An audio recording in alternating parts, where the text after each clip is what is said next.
what is Francis Molman doing in this hotel? So I go up to him and I was like, Mr. Molman, I'm a fan, and I just want to say that Argentina is one of the countries that I haven't been to yet, and I make this golf show and blah blah blah. And would you be open to being on the show if you in fact play golf? And he goes, well, I could do it, but only if I can speak to the romance of golf. And I was like, that's it.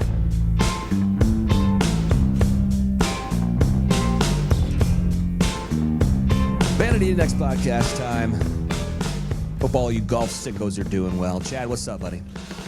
What up, Wells? It's nice to be back on the Vanity Index podcast, powered by JLab Audio.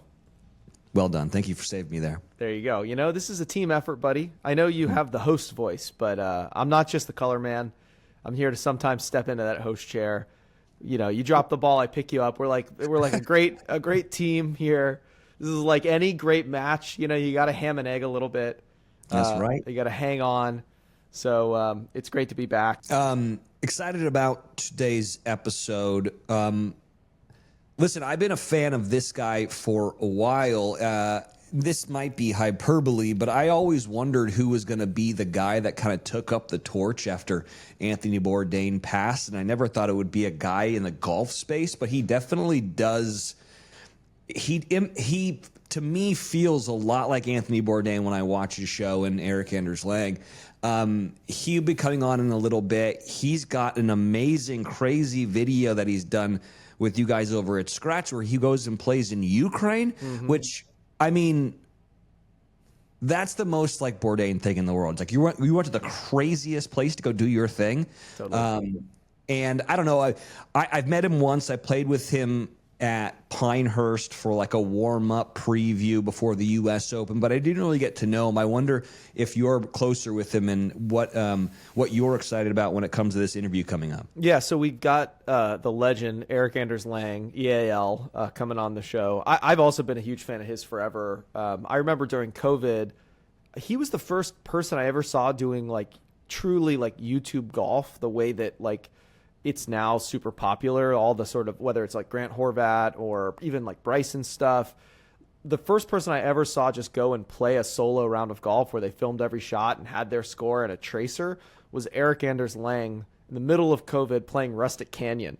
And I remember they had the foam. I had to ask him about it, but they had the foam noodles in the cups, and he was like reaching in there and he's like, ew, I had just like the germs on it, whatever. But Erik was so early and it was just like slow TV, just the vibes of it. It was like an hour-long video. I just remember sitting in the, I don't know, like in the lockdowns of COVID, just like absorbing it, watching everything from him. He's been a long-time Skratch, kind of talent. He's been doing Adventures in Golf. I think this is their 8th season. And so when we acquired Skratch last year, people were asking, are you going to bring back Adventures in Golf? And it's like, of course, that's our kind of signature show. So Erik's now gone on beyond Adventures in Golf. He has Random Golf Club, which is his business. They've done a bunch of interesting things, kind of growing the game. I totally agree. He sits in this unique space that's kind of like the Bourdain of golf. I think he's distinguished himself from kind of the, 22-year-old, handsome, like perfect swinging golfers of the kind of good world, who are a lot of fun to watch.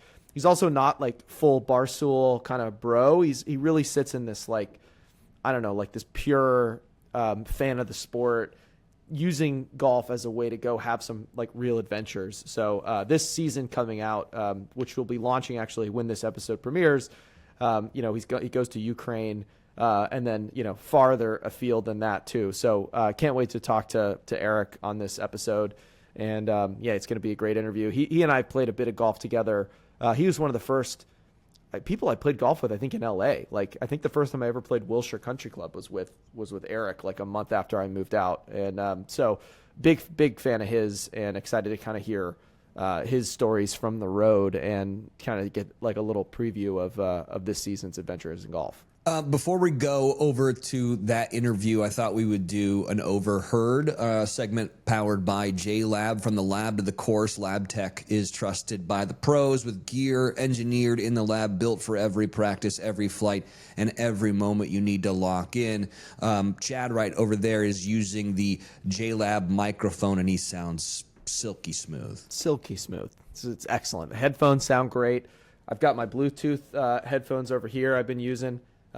These have been great on flights. I'm going to be traveling a lot in the next few weeks, so I got these all juiced up, ready to go, watching movies, listening to music. JLab's got you covered.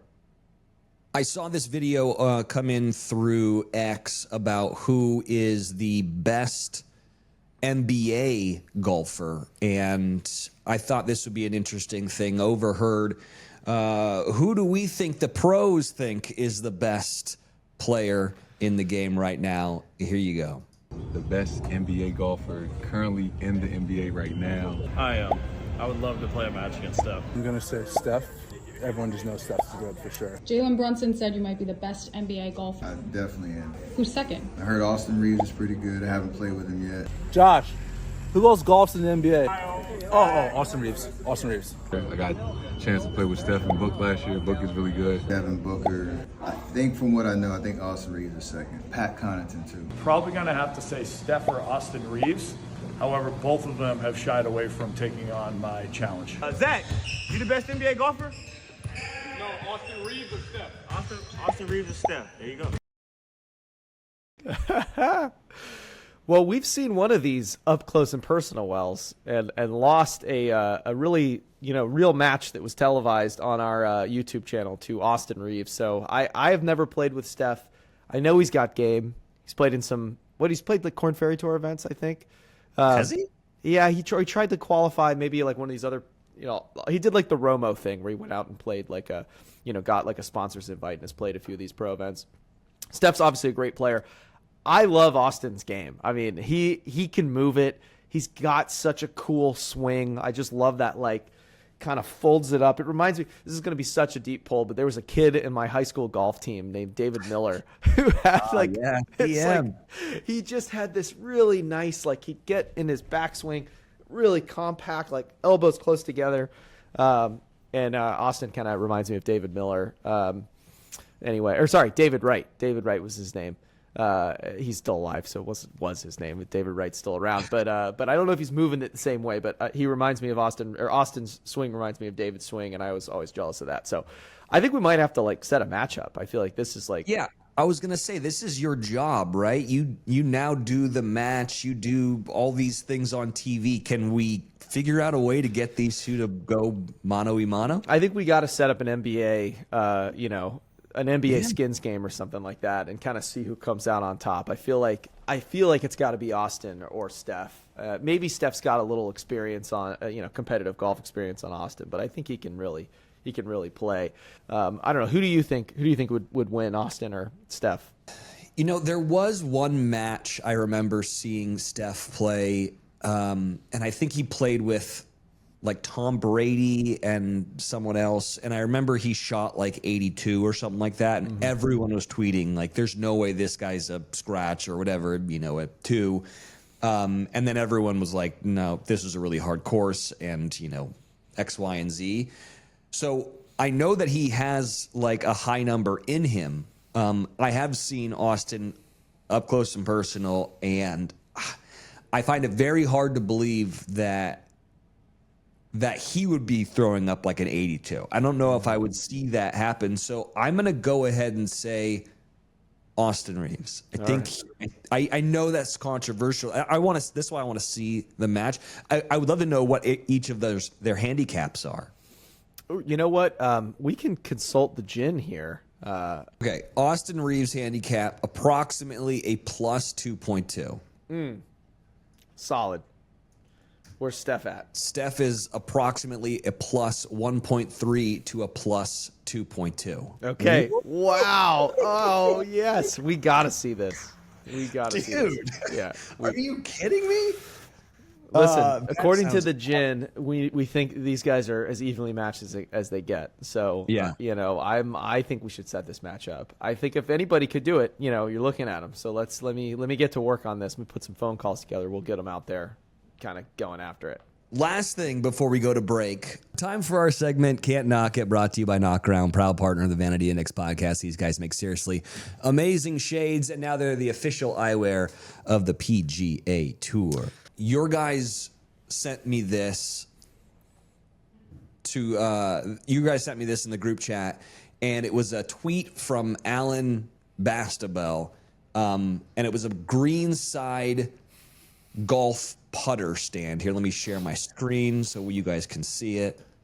Here it is. The Greenside club stand was a new one for me. Feels polarizing, like iron covers or ball retrievers. Thoughts? I saw a response to this that kind of sums up my feelings of this, which is this feels very Korea coded. What does that mean? I think you just I've never played golf in Korea or in like Japan, but what I've seen from it on the internet is it's like they take the course experience in terms of the hospitality like to a whole nother level. Like you have these caddies the whole time. Your golf carts are like air conditioned. There's coolers and refrigerators and like heaters in them. And then you like play 9 holes and then you go have like a 2-hour lunch and then get a massage. And it's more like a spa day thing. And so when I think about stuff that are just like add-ons to the golf experience that somebody could maybe think about as like, oh, when you walk onto a green, like you don't want to lay your putter down because there might be dew on the ground. So we're going to like give you a stand to put it on. Like that screams kind of like Asia golf culture to me. And so I think like in that context, I could totally see this. It totally makes sense. I think here in the States, you know, like this to me looks like, I would say like a mid-tier, like regional country club kind of move, you know? So like, this is like a non-equity membership club. You know, they don't really have a caddy program. You're playing in carts. No one's ever walking. Cause like, you know, if you're ever at like an elite club that uses caddies, it's like, you know, the caddies will hold your putter the whole time. So like you never get your putter back. They're going to have it the whole time. So it's never going on the ground. They're always holding your putter. So, you know, and then a non-private club, obviously you're going to be like carrying it onto the green. This to me screams like mid-tier country club that's got a strong cart culture, no caddies, and yes, let's give the players a chance. But like also, when are you putting it down? Like, are you walking to the green? This is like after you chip, you put your club. I'm just confused as to when you would need this. Well, yeah, in this, it's, you know, this metal pole with a little bit of a stand, and in this, there's a putter and a wedge. So, yeah, it makes sense if you've chipped up and you don't want to leave your like just wedge laying on the grass, that you kind of lean it up, and also everything's kind of combined. So when you walk off, like you're not forgetting stuff.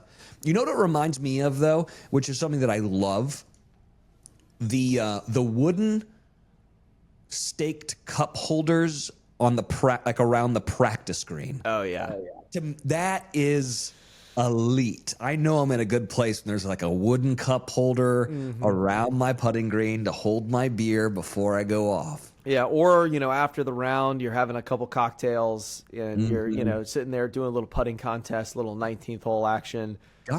You know, sun setting, maybe bring a beverage out to the putting green to kind of go win some more money back. I think that this is spiritually in the same category. I think this implies a little more cart culture to me. So I'd say not elite, but a nice touch and not something I'm going to like scoff at. You know, it's not like people were like, oh, you're going to hit it. It's like another thing to hit. It's like, you're not going to hit it. No way. Yeah. I like it. Whatever. Yeah, I agree. Very excited about today's guest, filmmaker, storyteller, and the creative force behind Random Golf Club and Adventures in Golf. Erik Anders Lang picked up the game in his 30s and has since turned it into a global movement, showing that golf is less about a perfect swing and more about community, culture, and fun.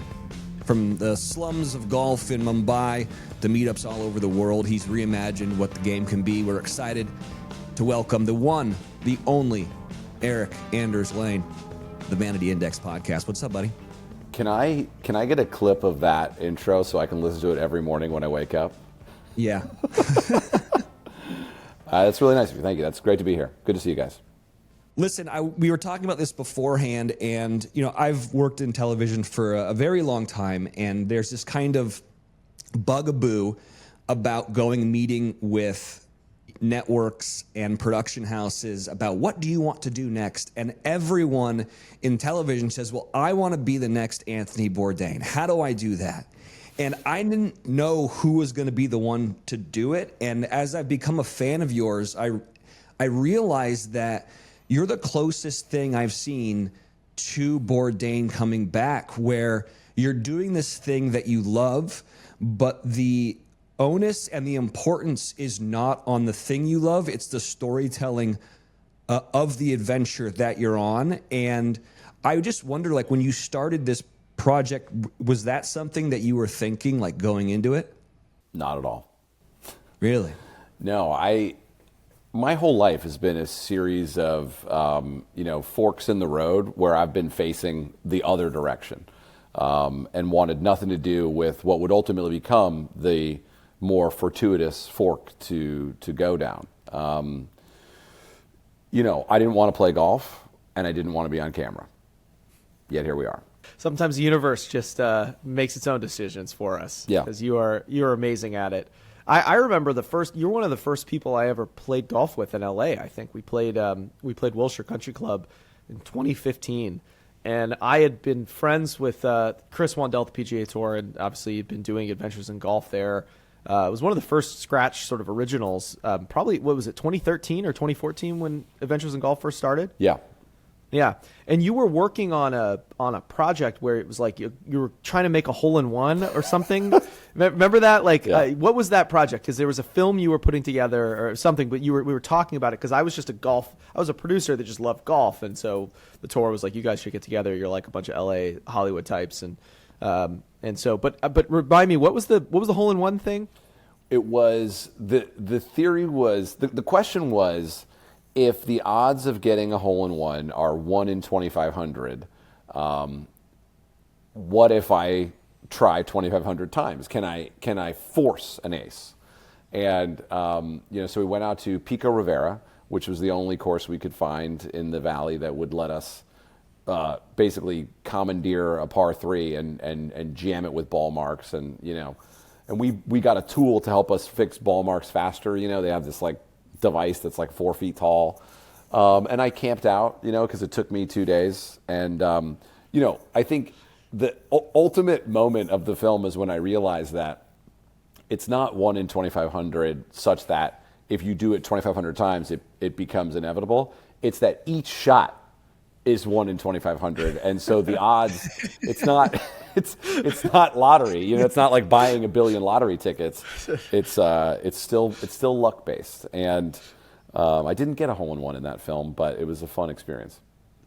Well, I just love you've always had this different point of view on how to do storytelling around the game of golf, and I think it's what you're bringing to it is just so different. Like your history and your background, like as a human being, like putting aside your background as a golfer, it just doesn't really look like the other creators that you see out there making golf stuff, and I think it comes through in your storytelling. And we were talking about it before you came on the show. Just like, there's this like era of YouTube golf that we're in right now where it's like really young, beautiful, swinging, hot 25-year-old guys like playing matches against each other. There's like sort of that side of it, and then on the other side you've got like the bros. It's like challenges, and it's Bob Does Sports, and it's Barstool, and it's like there's definitely a space for both of that.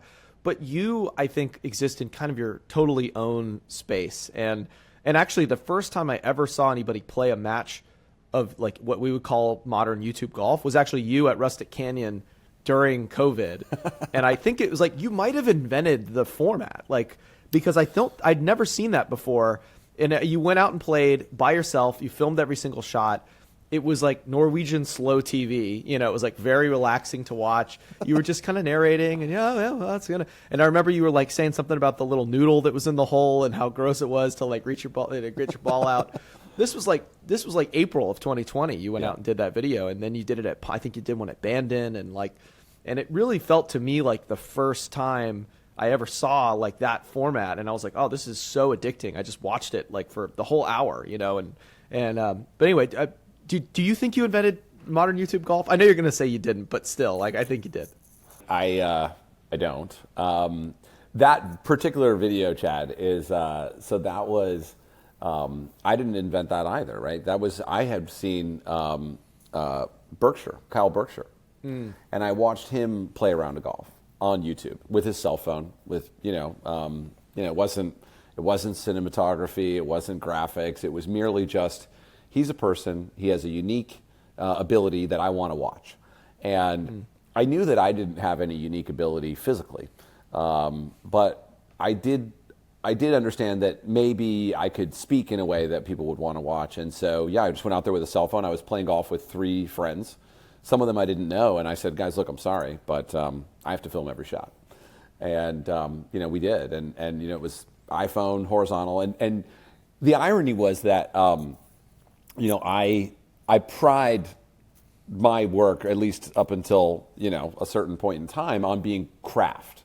Artisanal filmmaking. We got big cameras. They're manual focus. We do good audio. We wait for the light. And it's this painstaking thing that at the end of the day, no one really gives a shit about. like the numbers don't really match up when you watch, the modern state of YouTube content. But the funniest thing is I shot this on my iPhone, and a lot of the comments when we posted it were, I love the quality.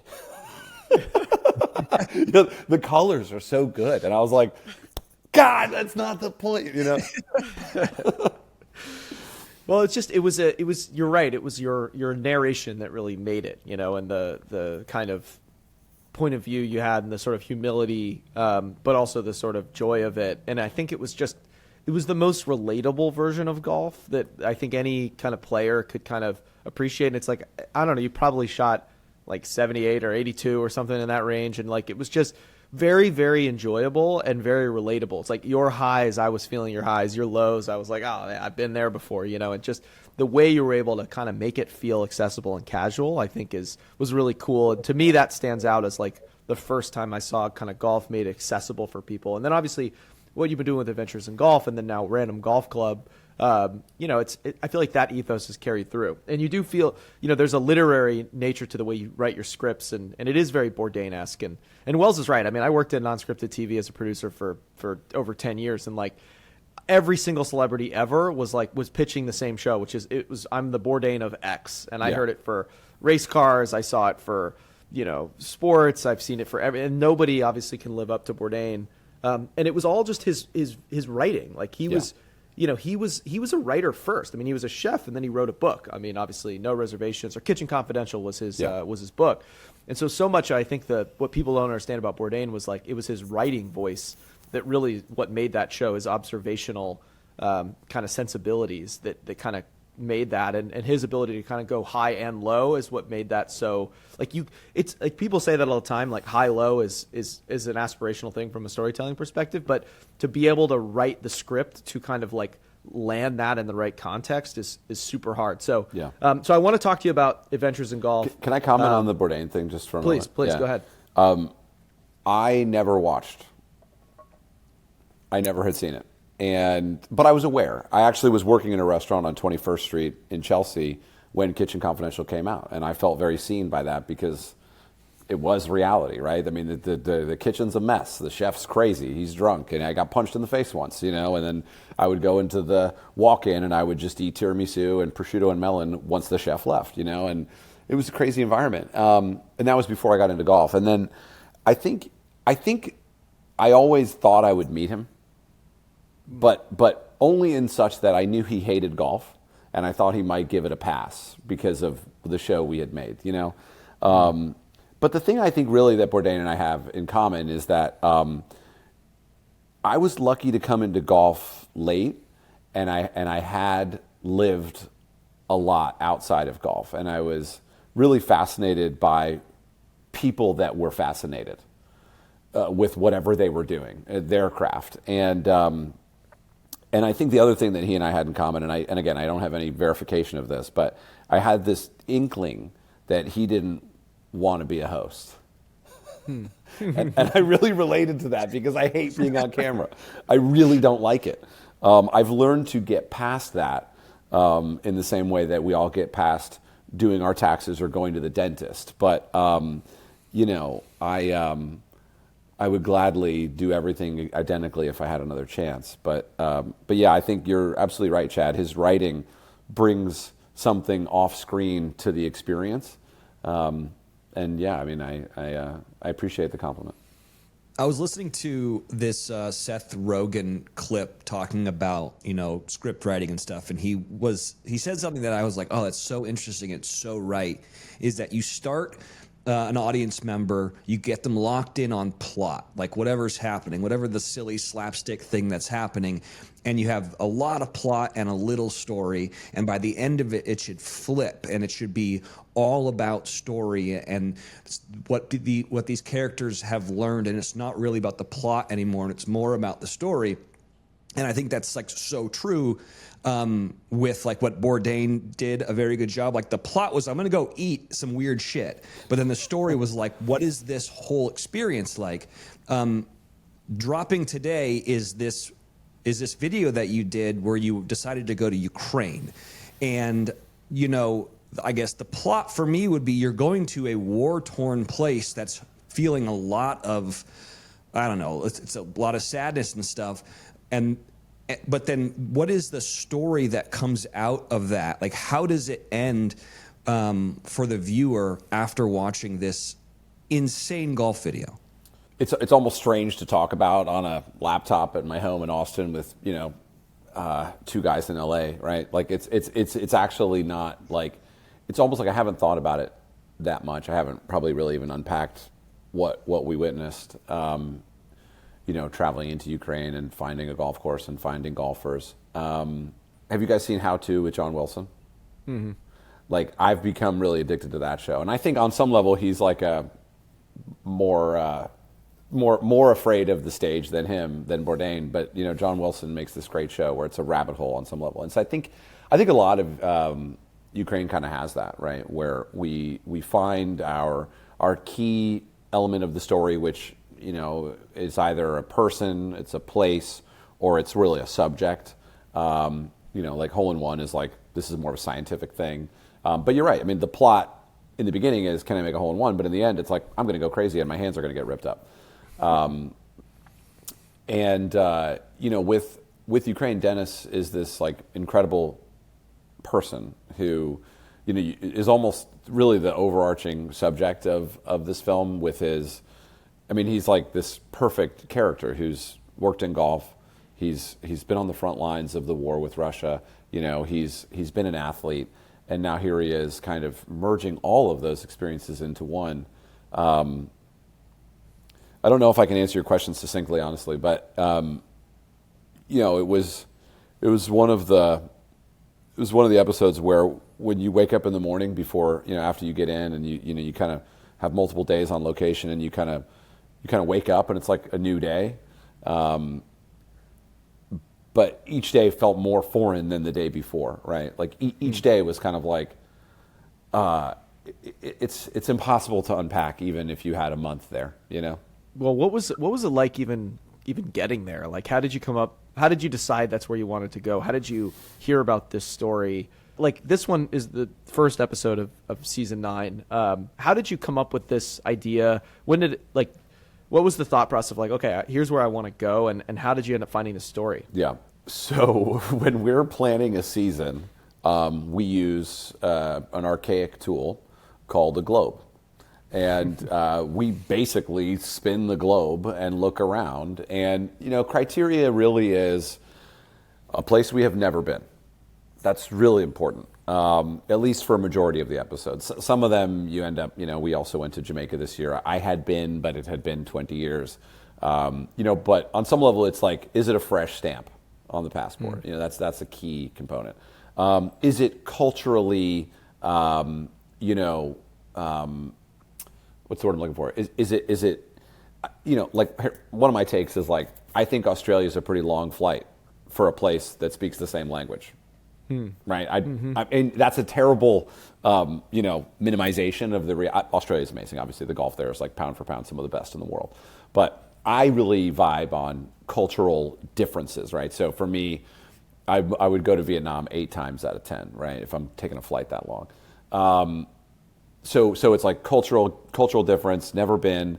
And then it's like weather is honestly a consideration too. When you're looking at hemispheres, we need to do this shoot in spring.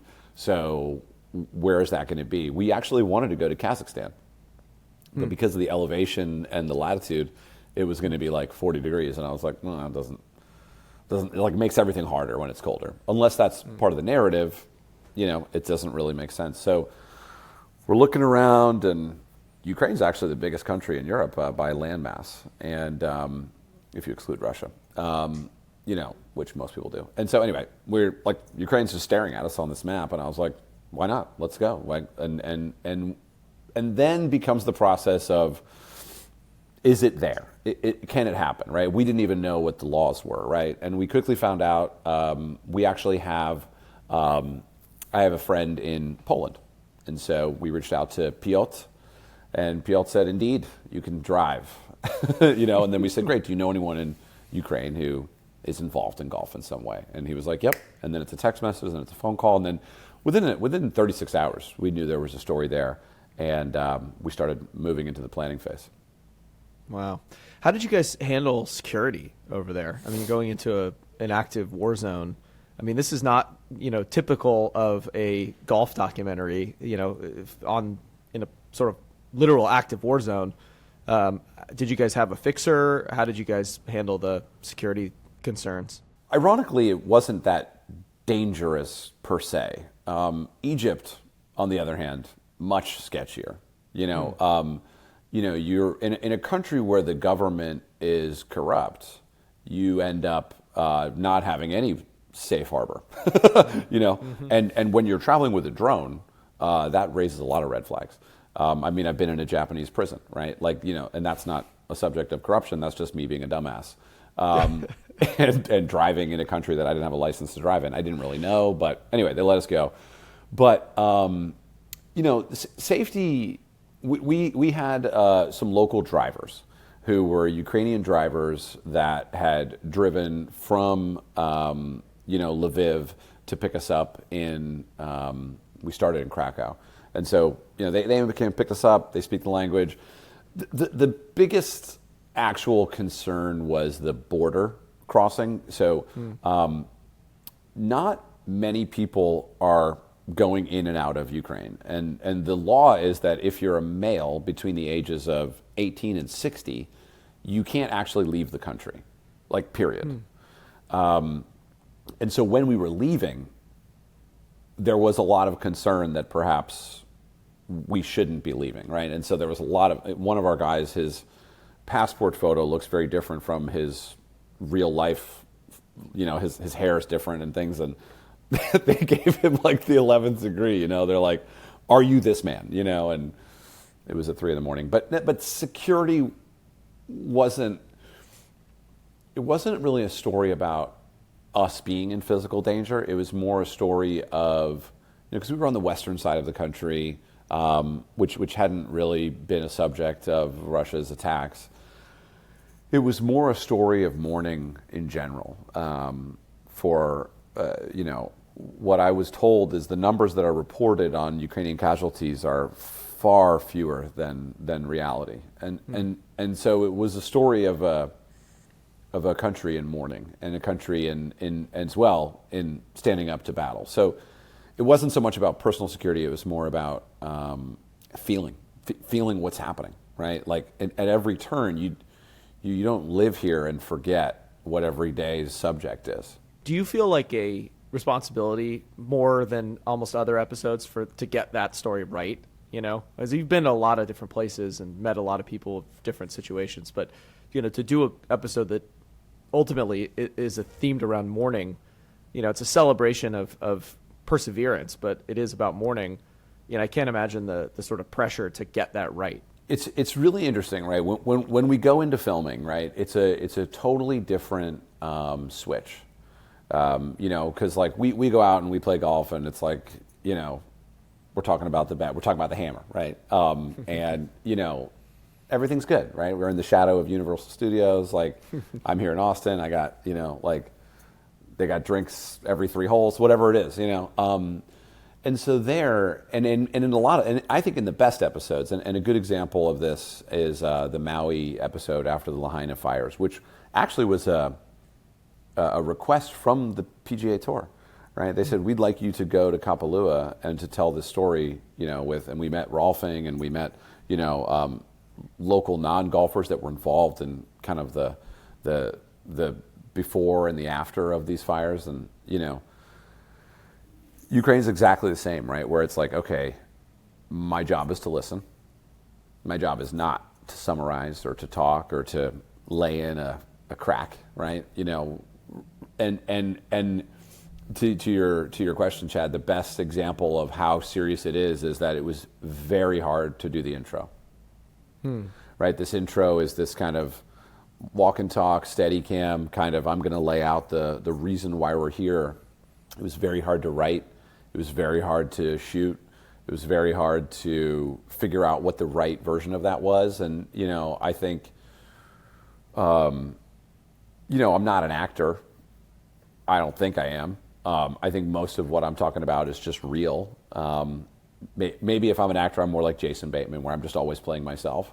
You know, but like, yeah, I mean, the intro was like really stressful, and you know, because there's obviously technical components to it that you want right as a filmmaker, right? You want it to be like this, it's got to pan this way, and that's like head, but the heart is like, oh, I've written this thing, and I need to say it in a way that is underperformed. Right? I can't. It's not about the delivery; is the undelivery. So yeah, I mean, it was like that was. I remember that day; it was very clear, and there was a moment where we were we did like 7 takes on the intro, which is kind of unusual. Usually, it's like 3, and we were. God, I remember. Man, we had this really complicated shot. I don't know why we made it extra complicated, and you know, this woman was walking through the shot, and she's probably 80. She had her bags with her. She looked like a babushka, you know what I mean? Like the hood, the whole thing. I mean, it wasn't even that cold. And she wanted to talk to us, and she wouldn't leave.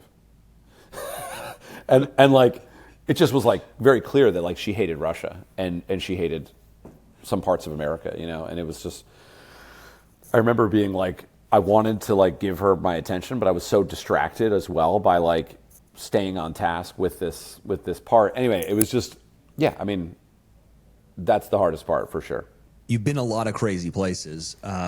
Is there a place that you guys haven't been to that like you have been circling for seasons and just haven't been able to do it because of logistics or time or weather, or have you kind of knocked off everything that you wanted to do? Do you know the answer to this? Is this a baked question? No. Oh, really? I mean, yeah, there's a whole fucking continent we haven't been to. And the crazy thing is I speak Spanish. I want to go to South America. I haven't even personally been to South America, and I'm waiting to like, I don't want to open the tap, you know what I mean? Because when I go, we got to be rolling, right? Buenos Aires is the capital of golf in South America, right? There's like insanely relevant golden age golf courses. There's links courses, there's like mountain courses, there's like the southernmost course in the world is in there. You know what I mean? Like it's all the highest course in the world. Like I haven't seen Machu Picchu. What the fuck is wrong with me? I'm in my mid 40s. Like I need to go, right? But the problem is that it's that hemispheric issue where it's like when it needs to be shot in our winter for us to have it make sense, or else Ushuaia is covered in snow and people are just going to Antarctica. So, yeah, I mean, South America is just like, it's this weird thing where we were going to go in 2020. We literally were, I was about to book a flight on the Monday when I first heard the term coronavirus. You know, and then I was like, maybe we should wait because apparently people can't get back into America, and then it just still never happened. All right, well, we'll now we know we're gonna have to make that happen. So someone on this call might be able to help make that happen. We need to go. Yeah, make it an offsite. Make it a big PGA Tour. We should do the next PGA Tour conference in Buenos Aires. Well, we've talked about it on this show before about the idea of like expanding to have a Southern Hemisphere major at some point. Yeah. And we had this debate a couple of weeks ago about like could there be a 5th major, and if so, what would it be? And my premise was actually that the Olympics is the 5th major now, and we've had one of those in Buenos Aires. Yeah. But you know, it was the first golf event. It was sort of Zika virus, you know, so that didn't get everybody there. But I think as you know, the Olympics continues to be, you know, rising in relevance in golf with the kind of winners that they've had, I feel like that will become truly like one of golf's major championships. And the idea of getting those through parts of the world that you don't usually get golf.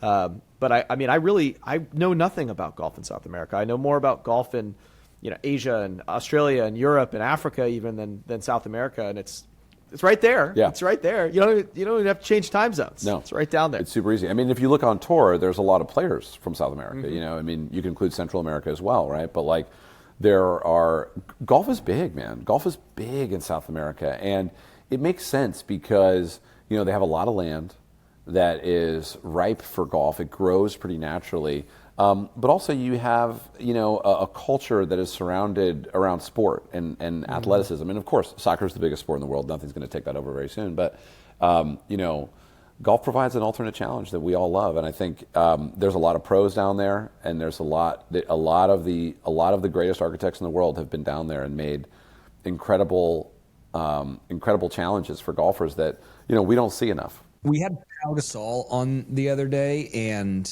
I was talking about how there's been all these amazing Spaniards that have come out of Spain, and like, why do you think that is? And like, is there like this huge kind of like golf mecca that's happening in Spain? And afterwards, I was editing the show and I was thinking about it, and I was like, well, when I think of like Seve, I think of him as being an artist, right?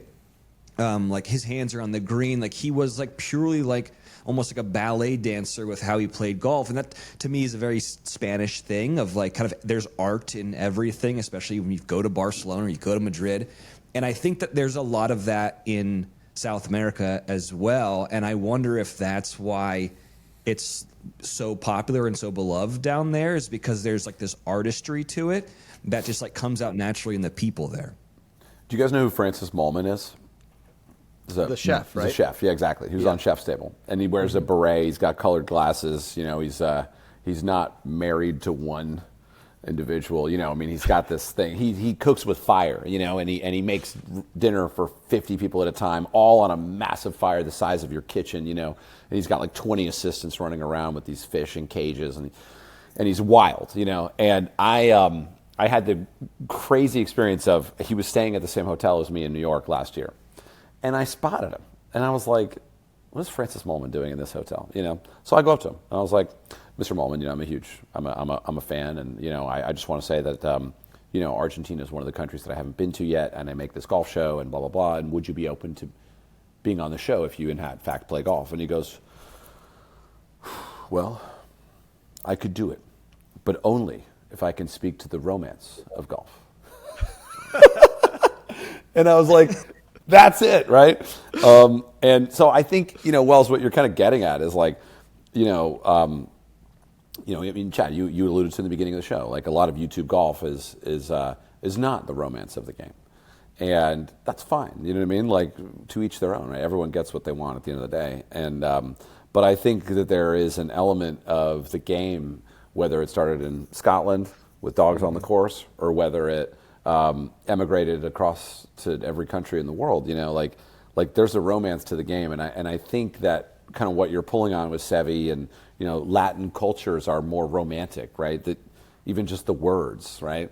And I think that's something that me as an American who you know, when I drive down the street, it's just gas stations and Starbucks and stuff, you know, and you know, we travel for romance. I think, you know, I think we travel to like kind of fall in love with the moment the way they do every day. And you know, I think that golf is absolutely, you know, part and parcel of that experience. When you go to Italy, nobody goes to play golf in Italy, but if they do, they would leave with a new perspective on the game because of the way it's played there.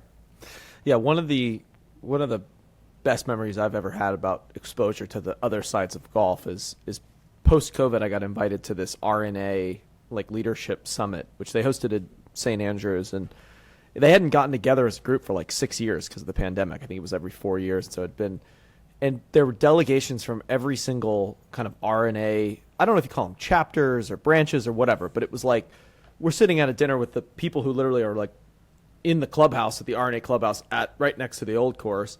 And then there's like the Nigerian golf delegation, and then the Italy golf delegation, and then like Trinidad's golf delegation. And I remember talking to like some island, and he was like, "Yeah, we've got, you know, golf's really booming here. We've got almost 2,000 players, you know, like for the whole country, you know." And he's there to represent his people and sort of at this congregation of golf. And it was like, it was so cool because it's this sport where, you know, old quote, and I think it's Herbert Warren Wind, might have been Grantland Rice, but there was like, the platitude that like the smaller the ball, the better the writing, in terms of sports writing.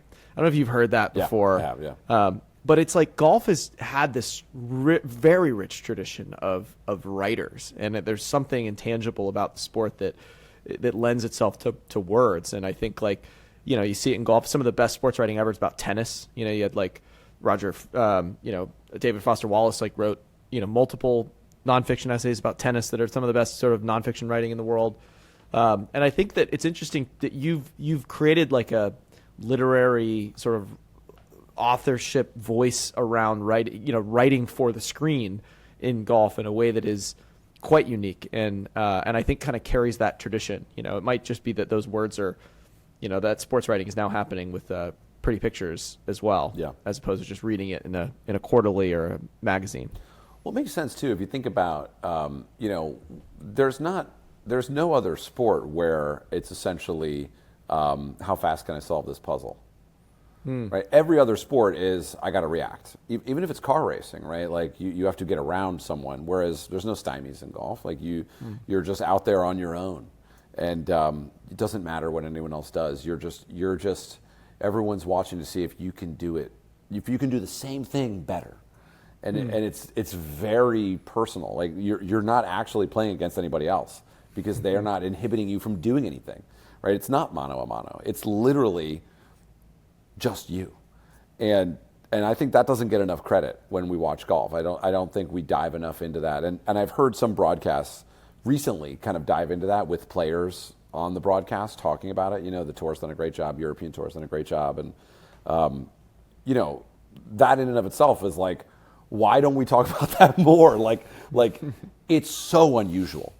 Well, you saw it this year, I think, expressed in Rory's final round at the Masters. If you ever wanted a perfect encapsulation of that notion, where it is man against himself, and that round was that to a T, and it could. I was lucky. I saw Rory at Philly Cricket when you were playing in the Creator Classic there, and we sat down and he was like, there was no other way I could have won that tournament other than that. Like, I couldn't have just cruised to like an easy 69 and just sort of gotten it done. It was always going to be ups and downs, and it was like, get back up again, because you knew it was going to be, he was going to have some lows. And so, nothing really represents, I think, that soul of like, how quick can you solve the puzzle? But it really is, it's just you versus yourself, and can you do it? It's probably more like if you took really, it'd be like if there was an Olympic sport of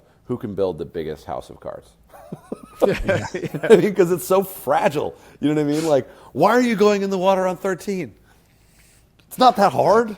It's a 9-iron, I think. I saw this TikTok from this girl who was like trying to understand why men love golf so much, and like complaining that her boyfriend is always gone, and she was like, I think I figured it out.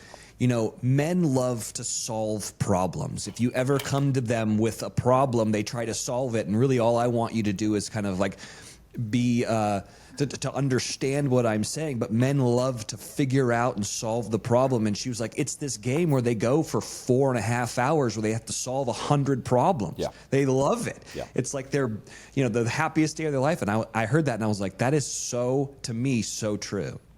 Yeah, I mean, it's totally like... yeah, you're right. It's like, and I think golf gets really fun when you enjoy the process of solving a problem. Fred Couples says, if you want advice before the Pro-Am, it's don't be surprised when you hit a bad shot. You know what I mean? Yeah. Don't be so surprised that you're not good. And so it's kind of like at any level that you're at, it's like if you enjoy solving the problem, if you enjoy getting up and down, wow, all of a sudden golf and life and work, everything gets more fun. And I think a lot of us, learn that lesson after a certain number of years. I don't know what the number of years is, but you play golf long enough and you learn to enjoy the problem, enjoy solving the problem, and also respect that like it's not life and golf, that you enjoy them much more when you enjoy that it's not an easy nut to crack. When you really respect that. And I think that comes out when you see some of the best players in the world and they're like, they have a hard shot and then they pull it off, and that's the moments that get recorded, right? And that get replayed when it's like, oh my God, he was in jail and then he did this, and it's like, that is really golf. I don't think golf is middle of the fairway and then a one putt. I really don't. I think that's kind of like great, but I think golf is at its best when you have a crazy challenge and something's on the line. Yeah, well, it's that, speaking of Rory at the Masters, dumping it in on 13 and then the shot on 15. Oh. Like that, if he'd have been in the middle of the fairway hitting the 7-iron to the middle of the green, that would not have been nearly as thrilling than having to hit that massive slinging, hook around the corner. And think about how many great iconic Tiger shots. And even like we've talked about this again, kind of ad nauseum on the show, that like the one knock against Scottie Scheffler is he's had no iconic shots because he just rarely seems like he's in trouble. Really, and then I think this year at the BMW was his first time that you've actually seen a shot that like broke through in the like wider kind of like sports center sports culture, where I think if you're like a casual sports fan that doesn't follow golf, you've been hearing about Scottie Scheffler like over and over and over. This guy's dominant, Yeah. But you've never seen that highlight. And then all of a sudden it's not him, hitting an iron to the middle of the green. It's him chipping in from off the green, being in trouble and, using his vision, his creativity to like have that ball drip down that hill into the hole. And like, that's the magic of it. And I saw, it's funny, this has been a pretty like serious conversation for this podcast, which is really just Wells and I are just a bunch of idiots like talking about gambling and country club culture and celebrities we played golf with. So I've really enjoyed this. I saw a post the other day on the internet about some guy complaining about a tree being in his way. Like he was on the right side of a fairway and there was a tree, and there was this whole chatter about like, now greens committee, this shouldn't be. I hit the fairway, but there's a tree in my way. And it was like, you could fade it around it, And I'm like, that exact scenario is what makes golf so fun and rewarding. Like, just even being able to like think about the 10 different ways you could take on that challenge. Go under the tree, try to go over it, go left and hit a fade. Like, and if you try it and you don't pull it off, that's what makes it fun too. Like, think about how great it would be to pull that shot off. Even if you don't execute it, it's like you had the chance, you saw it in your mind's eye, and you're like, okay, well, next time I'm there, maybe I'll pull it off. And I just like the magic of that versus kind of every other sport where the field or the court is kind of established for you, and the magic comes from the reaction to a stimulus or a challenge. This is like golf's a different kind of puzzle. Yeah. And I think that's a really, really great way to put it. I think the appropriate comment, Chad, if you wanted to comment on that post, would be something tells me you wouldn't like LaHinch. Yeah, exactly. Like, okay, whatever, dude. Like, I think, I just go back to this thing where it's like, we choose what problems we want to solve in life, right? And at work, work is just solving problems every day, and so we choose what we want to solve. And your guys' problem today is like make a good piece of content that people want to listen to, right? For a tax guy, it's like make this number as low as possible without breaking the law. You know what I mean? For a cop, it's like make sure people aren't lighting everything on fire. And like those are the problems that we choose to solve. And so golf is an optional hobby, right? We're required to enjoy it. Otherwise we will stop playing. That's really what it comes down to, is that guy, or it's like no one will want to play with you, which will probably also contribute to not playing as much. All right, so I want to ask you about, we've talked about Ukraine, we've talked about, the adventures of golf in general, but I want to talk to you a little bit about some of the other episodes. In particular, so you went to Istanbul and Cappadocia, which I'm a big we didn't go there. Oh, you didn't go there? We were going to go there, but it turns out, so, I mean, there's the great example, right? We get to Istanbul, we shoot the Istanbul portion, which is the oldest and the newest golf courses in Istanbul. One's like a Roosevelt, Muni, right? And the other is like, a hyper private, outside of the city limits, kind of beautiful golf course. And we were going to go to Cappadocia, and then we realized that there's nothing there, actually. the story that we planned on telling, which was like this alternate form of golf, actually didn't even exist anymore. So then we decided to go somewhere else, which I argue might have even been a better choice had we been given a choice. We went to Antalya, which is it's like an hour and a half flight, and it's sort of on this like Turkish Riviera. and there's like 12 golf courses that all border each other, and so it's just this like block party of golf holes, all different architects, all really interesting, and it's the site of, there's a European Tour event there, and on that golf course there's also lights, so you can play at night, which is totally exotic. So we had a great time. That's amazing.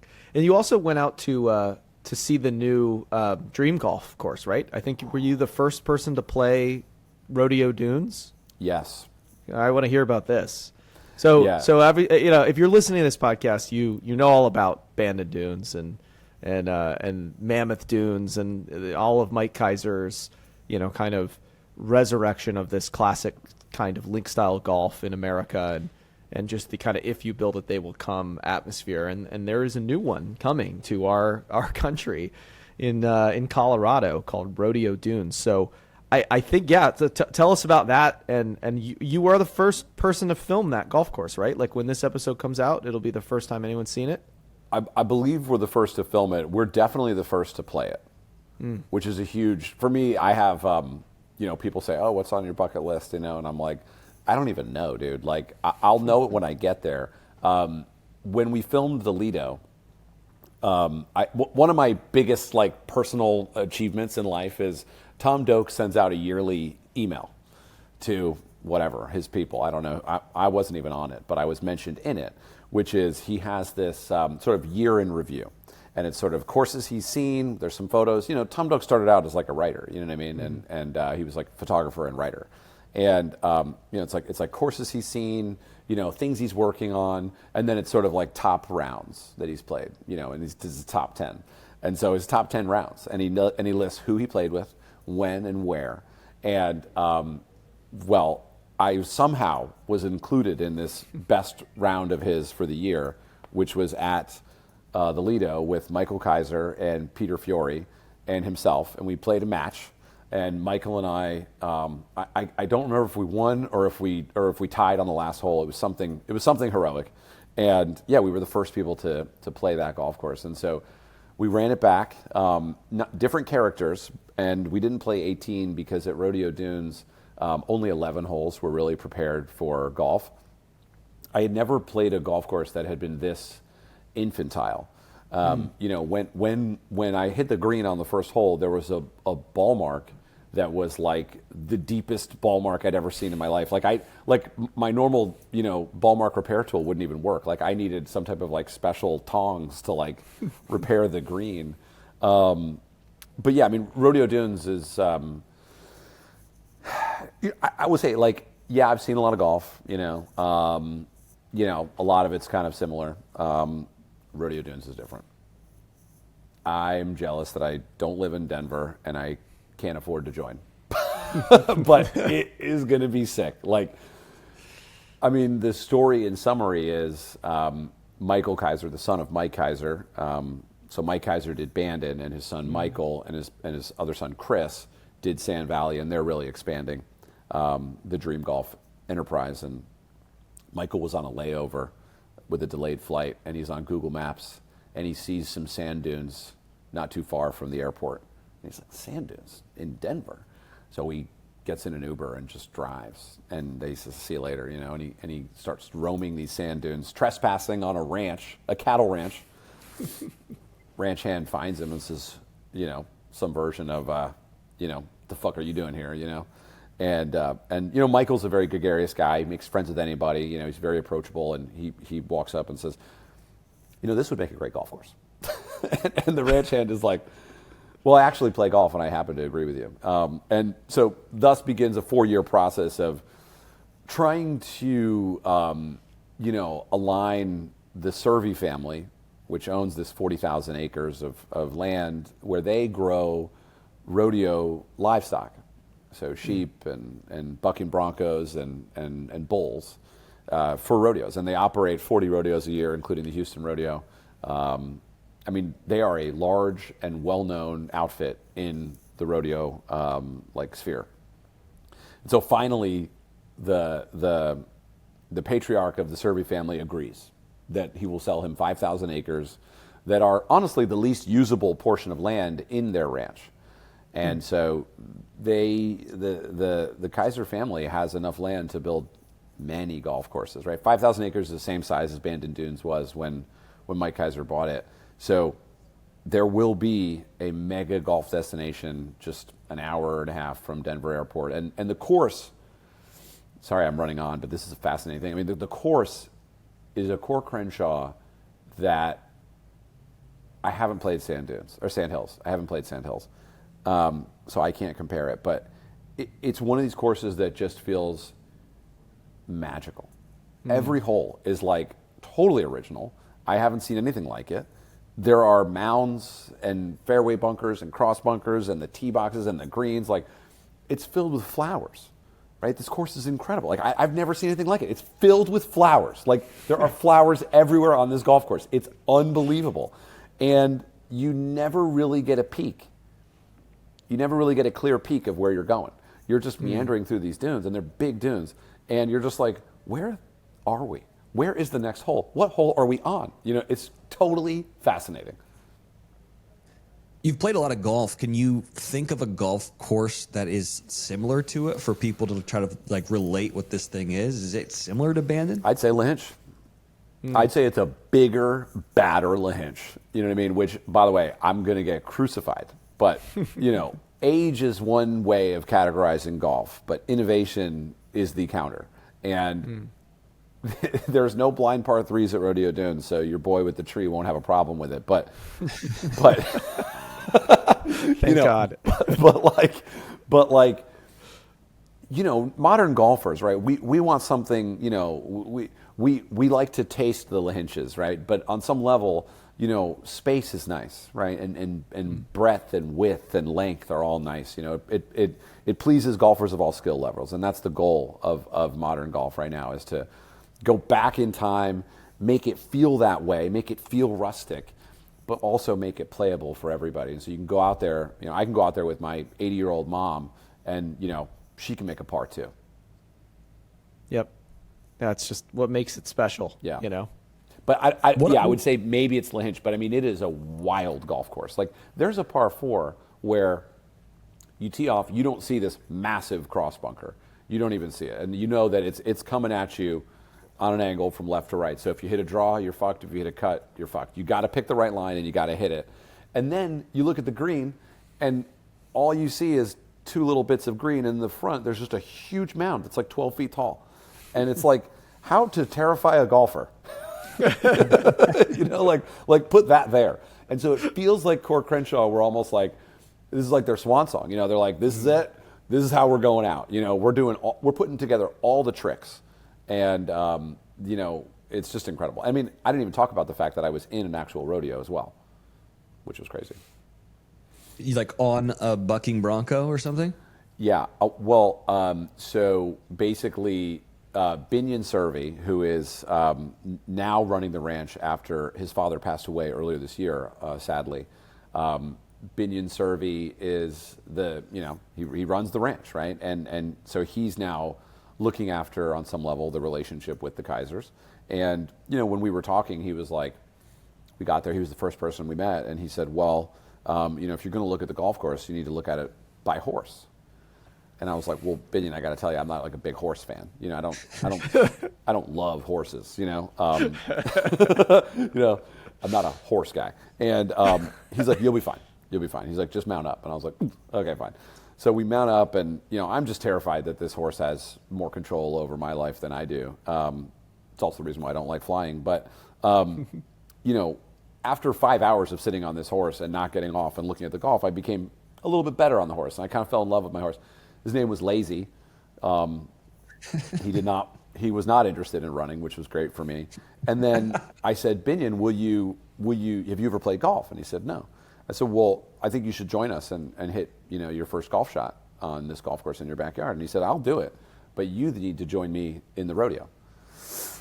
He's like, I want you to, and I was like, I don't even know what that entails, my guy, but like, as long as you confirm that I won't break my back, I'll do whatever you want me to do, you know? And so he comes out to the golf course and pipes a drive such that I'm almost feeling I got punked, and he does play golf.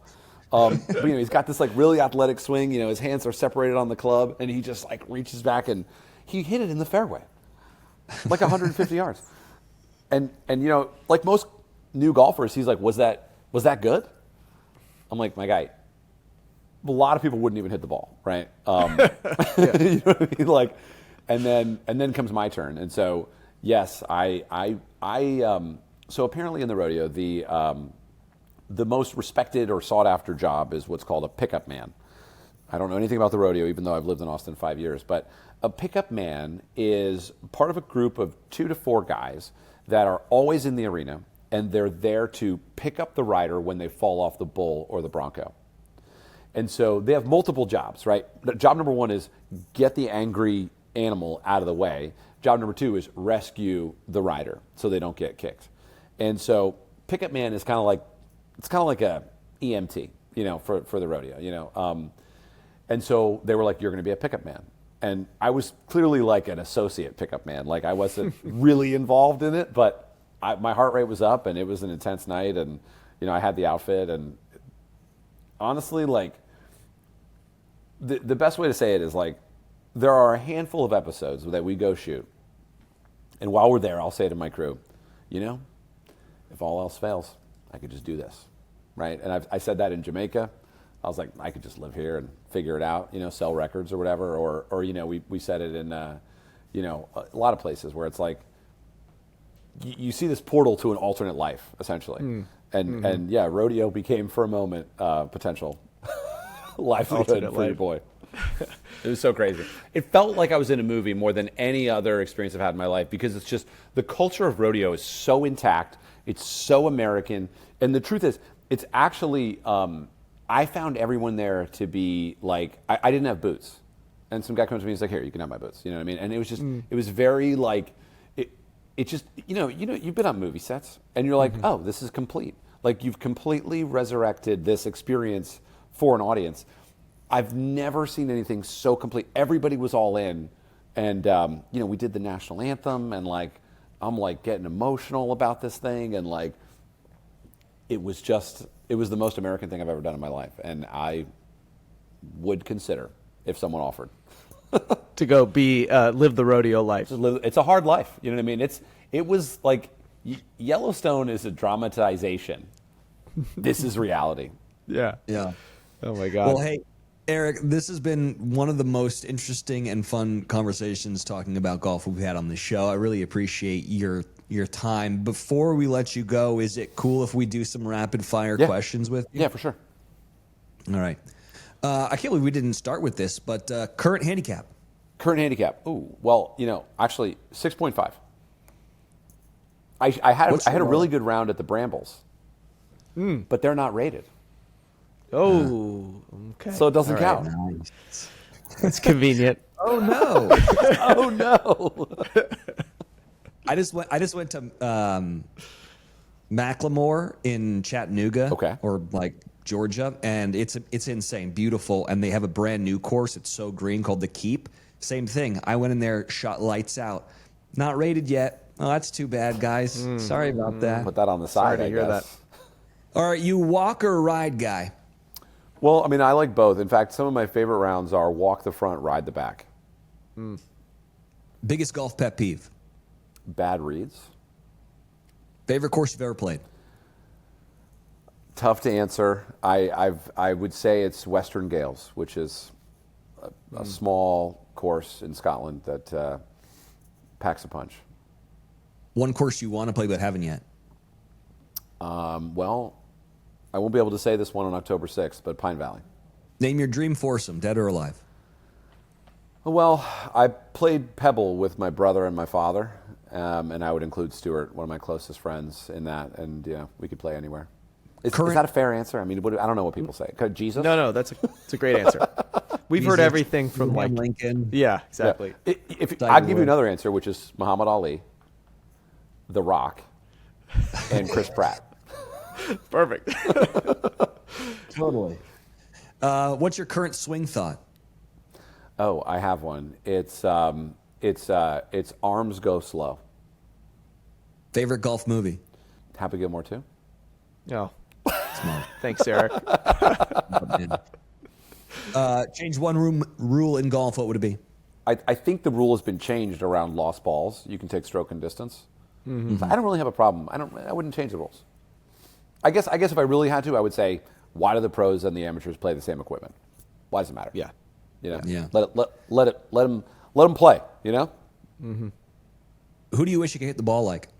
Well, for a long time, I've looked at Rory's swing as a great kind of osmosis thing. So yeah, I suppose I guess anybody on tour.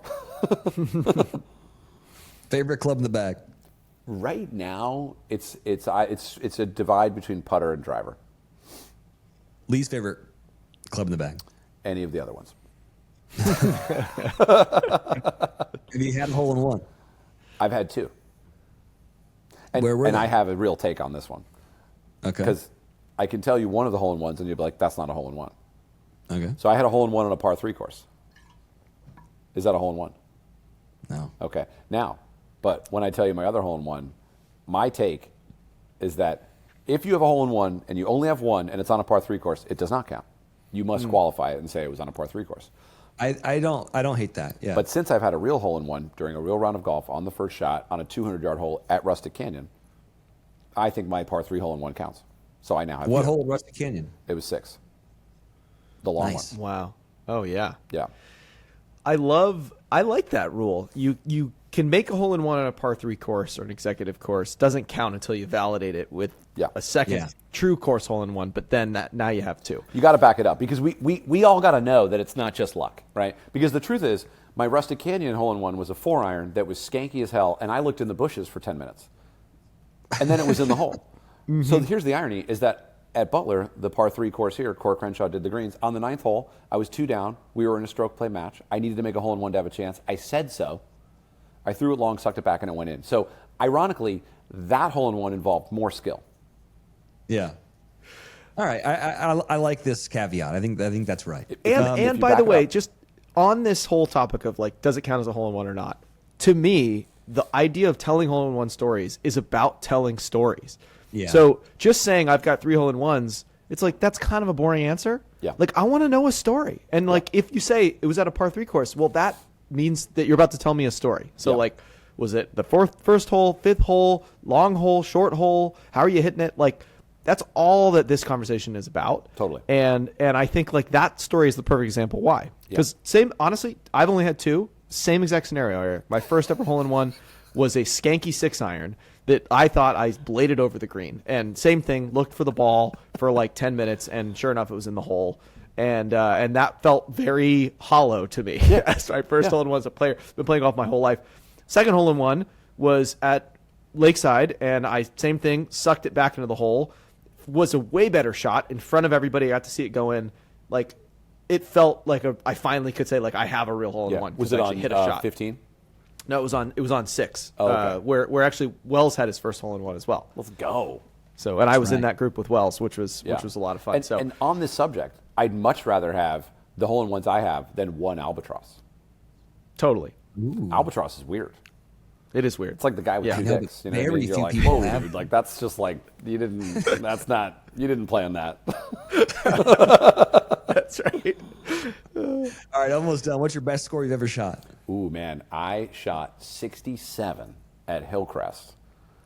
Wow. And it was crazy because it's the only time I've ever broken par. And I was playing with James Worthy, and we were filming. And on the first hole, I wiped it, and I thought it was in the driving range. So I told the caddy, don't even look for it. And 5 minutes later, he's like, I got it, and I was like, oh, god dang it, And then I birdied, right? And then I just made 5 birdies over the first 12 holes, and my playing partner looked at me and he goes, how many birdies do you have? I was like, 5. And he's like, how many bogeys? And I was like, none. And then I was like, oh no! But yeah, still came in under par. Yeah, it was a great day. Last one. Give us one word to describe your game. Relaxed. I love Eric, that. thank you so much for coming on the Vanity Index podcast. This has been an absolutely delightful conversation about golf and storytelling. If people want to find out more about you, where do they need to go? randomgolfclub.com. All right. And everybody, stay tuned for the newest season of Adventures in Golf, which will be on Skratch's YouTube channel, and we'll be promoting it. So excited to have you on, Eric. What an awesome conversation. Thanks, Chad. Thanks, Wells. Let's hang out in person. Let's do it. All right. See you guys soon.